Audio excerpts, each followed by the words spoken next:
I was talking to Jeff Bezos. He was like, we could give people the ability to do the audiobook in their own voice with AI. And we could also give them the ability to choose other voices. If I wanted to have, Reid as a British accent, and eventually here's him speaking perfect Chinese, which of course I can do zero of. Next year, I suspect it'll just be which version of the Reid voice you want. Do you want the Masters of Scale Reid voice? Do you want the Fireside Chat Reid voice? Do you want the Reid Hoffman doing his Humphrey Bogart interpretation? I mean, whatever the thing is, we'll have all of that as part of it. And that's, again, human amplification. Hi, listeners. It's Jeff Berman, CEO of WaitWhat, the company that brings you Masters of Scale. As a longtime friend of Reid Hoffman's, I wanted to capture the sort of conversation we would have off mic, a conversation about the growing impact of AI and what leaders and aspiring leaders can do not just to survive, but to thrive in this new era of artificial intelligence. It's been more than 6 months since Reid released his book Impromptu, written in collaboration with ChatGPT. In this discussion, we explore how the landscape of AI has evolved, and we take a peek at where it's going. In this special episode, you'll hear how early-stage business leaders should tap their networks to take advantage of AI, and how leaders at big organizations should create long-term strategic plans they can adapt at the drop of a hat.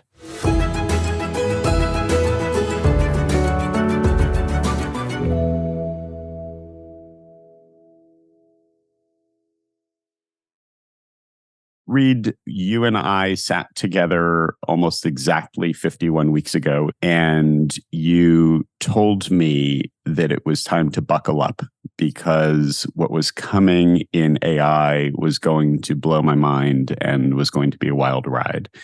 So I'm curious on your perspective about what's happened in the past year, what's different from what you expected, what surprised you, and where you think we are. Well, so I had been distracted by the general discourse around superintelligence, to think of the superintelligence as something that's happening in the future. And here's what I realized. We already have superintelligence. GPT-4 is superintelligent. That doesn't mean, for example, if you say, okay, GPT-4, tell Reid Hoffman how to better invest in artificial intelligence or craft good artificial intelligence that'll say anything that the experts don't already know, because it's not super intelligent in that way. But the way it is super intelligence is by its breadth. So for example, if you said, hey, I've been thinking about neuroscience, can you give me the parallels between modern neuroscience and game theory? It'll do that. And maybe there's a few human beings who can do that. But then you say, well, okay, also give me the parallels between modern neuroscience and contemporary oceanography and the study of that. And it can give you that too. And it's the same thing. And it's that use of it for breadth, which also is something that, we're just not capable of humans because it's ingested its, over 1 trillion words as a way of doing it. But because of that, it is already super intelligence. It is that breadth of super intelligence that has radically shifted my search behavior. I would say I'm going to GPT at least half as often as I'm going to Google. Is that happening for you too? Do you see that happening more broadly? Is this going to completely disrupt the search industry? Well, I think it definitely transforms the search industry. And I think that once people start using it, they use search overall less. And part of the reason for that is very straightforward, which is sometimes you're looking for an answer, not 10 blue links. And of course, that's part of the reason why the Microsoft concept was adding, Bing chat to Bing as a way of doing it. And I think that is fundamental. It's not just a replacement for things that search did badly, but it's also I use it differently. So for example, part of what I will use the AI assistants for is I go, well, I'm thinking about making an argument. For example, human beings will always be able to adapt their ability to be creative with their tools. Here's my argument. And then I can go to the AI and can say, make the better argument. And then I can say, make the counter argument. And I can look at that too. And then I can begin to go to, okay, what do I think is the right way to make this argument balance against the concerns and criticisms? And all of that is done kind of immediately. Now, there's one other use case that I think is probably worth highlighting, because I think one of the things that people are not tracking is that by use of AI, we can actually make our interactions with each other even more human. And here is a simple way of putting it, which is, many of us get very busy, get a whole bunch of email communications and don't have the time to really respond in the way that we would like to respond. Well, actually, in fact, AI today can say, oh, I get this detailed email and say it's like, for example, in a work context, it's like, well, I'd like to initiate the following kind of change in our process. Your real thing is, hey, that's complicated. Let's have a meeting about it. And you could just say, okay, let's have a meeting. It's like, oh, that's not appreciative of all the work that someone's put into it. You go to GPT-4 and it says, oh, I can see why you think that's a very interesting idea. And there's a bunch of different compelling things to it. I particularly like this, this, and this. On the other hand, it does have some complexities and we'll probably be better off if we first get together as a group and talk about it. So why don't we do that? And I really do appreciate you bringing this up. And that's a much more human way to respond to it, but it takes all the time to do it. But your kind of agent of preference can help you craft that. And actually, in fact, that allows you to raise your game. You might change a sentence or two. You realize that would be the better way to respond. And, part of how we learn as human beings is we learn from each other. So if someone responds compassionately to you, you learn something in that compassion. You learn about them. You learn about the reaction. It brings out generally speaking, it brings out the better parts of yourself. And that's the reorientation of perspective that, I think we will all come to. And the quicker we come to it, the stronger and better we'll be. Reid, about 6 months ago, you published Impromptu, on which you had an unusual co-author because you co-wrote it with ChatGPT. As you look back, given the evolution that we've seen in the space and the technology, how would Impromptu be different if you were writing it together today? It's interesting. In getting Impromptu out, I wanted to not just tell the story of human amplification, but I wanted to show it. Now, if I were writing a sequel to it, then I would probably go a different set of chapters. Like I would say, we have a line of sight to a medical assistant that can help everyone who has access to a smartphone navigate medical considerations, including, by the way, directing you to your GP if you have one. But there's, 5 billion smartphones in the world and, less than 1 billion people have access to a doctor. So like helping all the people who don't have access to a doctor is far better to do. And even the people who have access to a doctor, you can do, well, you're talking to your agent and your agent says, hey, here are 3 things you might want to go talk to your doctor about. And you show up and say, here's the dialogue I already had. And here's the 3 things. Sometimes, by the way, doctors make mistakes and actually working together get you there faster and better and everything else. And I would include that as a chapter. If you're a parent and you've got a kid with a rash on their arm and you can't reach your doctor in that moment, are we at a point where that parent can take a picture of that rash and ask an AI to diagnose it and to recommend a course of action where you trust the answer to that? We certainly are in capability. Because of medical regulation, all the providers of the AI essentially are tuning down the ability to do that, which is kind of paradoxical because you'd say, well, this could be really helpful, but because of legal liability and everything else, we're saying you can't do that. And that's absurdly stupid and causing a lot of human pain. And what you should do is say, hey, I'm not a GP. You should consult a GP. But if you can't, here's a thought. And here's something you can go talk to your GP about. And, it's on you to make that decision. I'm not the legal liability GP of that. And as long as we said, that's fine, then we should enable it. And for example, a researcher at Microsoft, again, named Peter Lee, has written an excellent book about showing how GPT-4 can already do medical diagnoses better than, the majority of human GPs.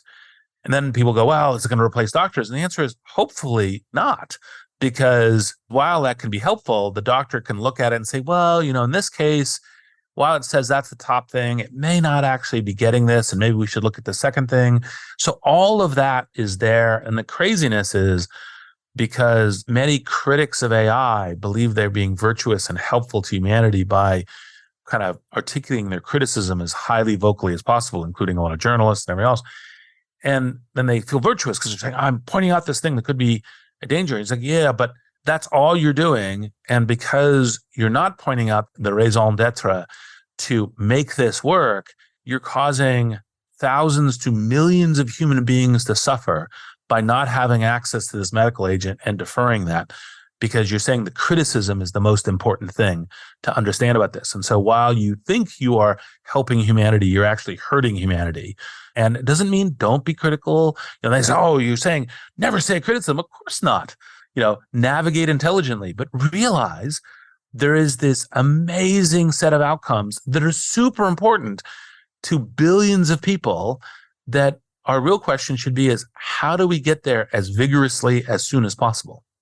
So the other side of the medical specific example is privacy. How would you advise individual users or business leaders who are uploading sensitive data to AIs to think about the privacy of their data? Well, a lot of work has been done on this and will continue to be. We're in early days, it's fast iteration. And generally speaking, I tend to think that people overblow the risks on this stuff. And so you go, well, my kid has a rash. I'm trying to solve the rash. It's like, well, actually, in fact, it's much better to solve the rash than it is to go, well, I don't know exactly what happened with the picture of my kid's rash, et cetera, et cetera. And, I'm kind of trusting that this fast moving early stage company is going to be, intelligent and judicious about it. And, there may be an error there, but it's overall much better. And now that being said, as we iterate, part of what's going to happen is we're going to get much, much better on this. One of the things that has been kind of concerning to me is if you said, look, if we put all of the medical data into a database and then said, now let's try to figure out what are mitigating forces against cancer, we could do that if we didn't have the intense individual privacy thing relative to every individual user. And the benefit to all of us would be very large. But people obviously first worry about the negative downsides of their own data, and they say, no, that I don't want to participate in that. Well, one of the things that's going to come from AI is how do you look at a big pile of data and then generate a fictional piece of data that has the same characteristics of the other one? So you say, well, we should allow this AI to look through all of the medical records, and then it will construct a bunch of data that will never come back to anybody else, right? That then could be used for all that medical research. Ultimately, we're going to figure out how to do this in a way that we're going to get a lot of benefit. I think the optimistic step forward is the most important thing to be thinking about, even as you navigate, potential potholes and so forth. After a short break, we'll hear why Reid chose not to join his peers in signing an open letter on the existential risk of AI. Plus, Reid shares how his collaboration with Microsoft will amplify his ability to record his voice in ways we've never thought possible. We'll be right back.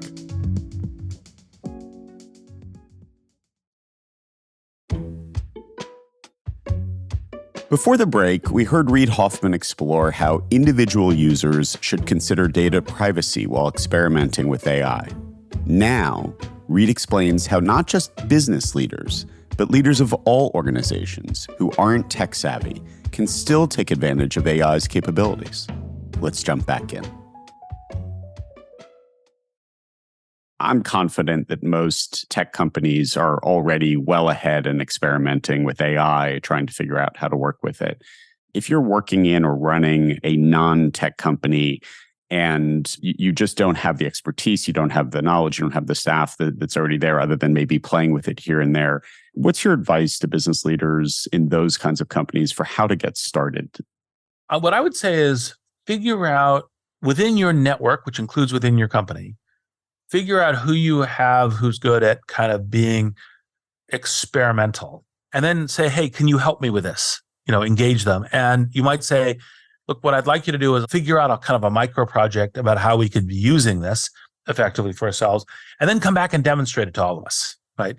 You may discover that, hey, the AI tool today in 2023 is not really fully ready for the thing that I would most want it to be doing.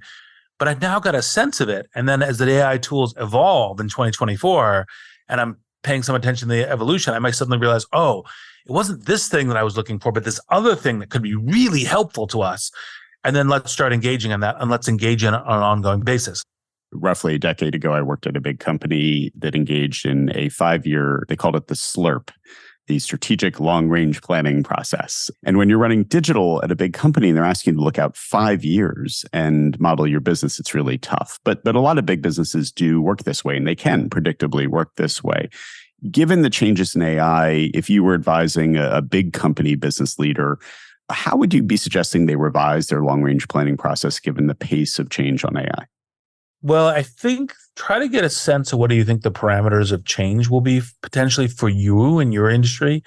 Probably presume that's more than your presumptive. And then realize that you're going to have to replan pretty constantly and quickly. We have to plan with some ability to replan and flexibility. We have to pay the price for maintaining some optionality and flexibility. That's the kind of thing to go more into, because the thing that is guaranteed is that next year, these tools are going to be even better than they are today. And to give you a microcosm of like how good they are today, in the Microsoft Copilot product, developers who are using it for the suggestion of code that they're writing are accepting over 50% of the code suggestions. And if you think about that, you say, it's not quite a 2x productivity increase, but it's pretty stunning. So that's a good transition back to Impromptu, which I chose to listen to. And I enjoyed listening to it in part because I got to hear GPT-4's answers in a voice different than yours. So I'm curious, especially given GPT-4's text-to-speech capabilities, again, in terms of the Impromptu 2.0, whether you would use that, how it looked different. So what I wanted to show was that there is an ability to even be more human and connect, because I don't have the time to spend the 80 hours reading the book. And so I said, all right, I'd like to show how the AI voice generation can both be trained to the cadences of my voice, the ongoing relationship that I have with my listeners on Masters of Scale, the readers, or listeners to the book, and be there and be present for them, but also, within a way that operates. So we did actually a Microsoft technology called Vali that was the text to speech part, which they've been very careful not to release because they don't want it to be misused. But of course, I'm not misusing it. I'm using it Reid for Reid's voice, and then a totally fictional voice for an AI. When I was talking to Jeff Bezos about what I was doing, he was like, oh, wow. Then one of the things we could do is we could give people the ability to do the audiobook in their own voice with this. And we could also give them the ability to choose other voices. If I wanted to have Reid as a British accent. And eventually, for example, when you have Impromptu as a Chinese voice, it'll go, okay, here's Reid's vocal cadences, and here's him speaking perfect Chinese, which of course I can do 0 of. So those things also then become possible as part of the human amplification.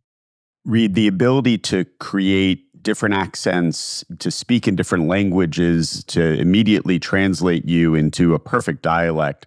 One can only imagine the different use cases here. I'd love for you to go just a little bit deeper on what your audio collaboration with Vali might actually sound like. Well, so I think it's not perfect. We worked on 2 different channels for it because we were exploring. One channel is text to speech, and that tends to do the best kind of human read voice. And then there's another, which is speech to speech, which you have a human actor read the speech, and then you transform their voice into the read voice. And that one does better at not having some weird pauses and other things, which the text speech does, but also doesn't mimic kind of the cadences as purely as the text to speech one does. And so, because it has the human actor who is doing the read speaking and so forth, and there are some people who are very, very good at doing that, but it's more human, but slightly different human. That's what we learned by doing this so far. Now, part of it is, next year, I suspect it'll just be upload text file, get which version of the read voice you want. Do you want the Masters of Scale read voice? Do you want the Fireside Chat read voice?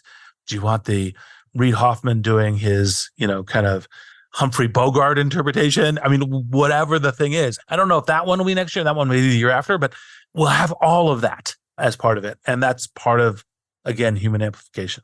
Reid, before we go, I would be remiss if I didn't ask you about the open letter regarding the looming threats presented by artificial intelligence. A number of your peers in tech, people like Elon Musk and Steve Wozniak, signed the statement, but you chose not to. I'd love to hear why that is. Can you give us some insight into why you made that decision? So, it's very popular to talk about existential risk. And there was a statement that a bunch of my friends signed earlier this year saying AI should be treated as an existential risk along with climate change, et cetera. And one of the things I think is naive about that statement and the reason I didn't sign it is because while it can be an existential risk, just like, for example, you create nuclear power and nuclear weapons or an existential risk and so forth, it is also one of the ones that makes the largest positive difference column. It can help with climate change. And for example, AI is going to be essential to monitoring and saving us from future pandemics. And so I think that there's a bunch of different areas, not just as the language assistant, but as the extraordinarily valuable tool for the ongoing thriving of humanity and human society that it's going to be and is being developed across these things. And that's the kind of thing that's going to be very important to us. So that is kind of more advanced AI game, but those are areas where this essentially really matters. Reid, it is always fantastic to catch up with you. Jeff, very much likewise. We have infinite things to talk about. Historically, business leaders have played a critical role in shaping society and leading change. Especially given the pace of innovation and growing volatility, business leaders must focus not just on shareholders, but stakeholders as well, including, most importantly, our own team members. Reid argues that a human must be at the center of whatever we do in AI. I would add that we need to center humans and humanity in all of our work. We hope this episode inspires you to think about how to do that more effectively. Thank you again to our own Reid Hoffman for his invaluable and candid assessment on the state of AI. If you haven't heard our recent series of episodes, AI and You, I implore you to dive in. The series functions as an actionable playbook, leaving you primed to tackle this new and exciting chapter. Thank you for listening.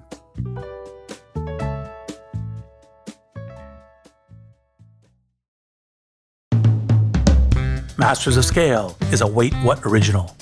Our executive producer is Chris McLeod. Our producers are Chris Gauthier, Adam Skuse, Alex Morris, Tucker Legersky, and Masha Makotunina. Our editor-at-large is Bob Safian. Our music director is Ryan Holiday. Original music and sound design by Eduardo Rivera, Ryan Holiday, Hayes Holiday, and Nate Kinsella. Audio editing by Keith J. Nelson, Stephen Davies, Stephen Wells, Andrew Nault, and Liam Jenkins. Mixing and mastering by Aaron Bastinelli and Brian Pugh. Our CEO and chairman of the board is Jeff Berman. Masters of Scale was created by June Cohen and Darren Triff. Special thanks to Jodine Dorsey, Alfonso Bravo, Tim Cronin, Erica Flynn, Sarah Tarter, Katie Blazing, Mariel Kareker, Chineme Ezequena, Colin Howarth, Brandon Klein, Sammy Oputa, Kelsey Saison, Louisa Velez, Nikki Williams, and Justin Winslow. Visit masterscale.com to find the transcript for this episode and to subscribe to our email newsletter.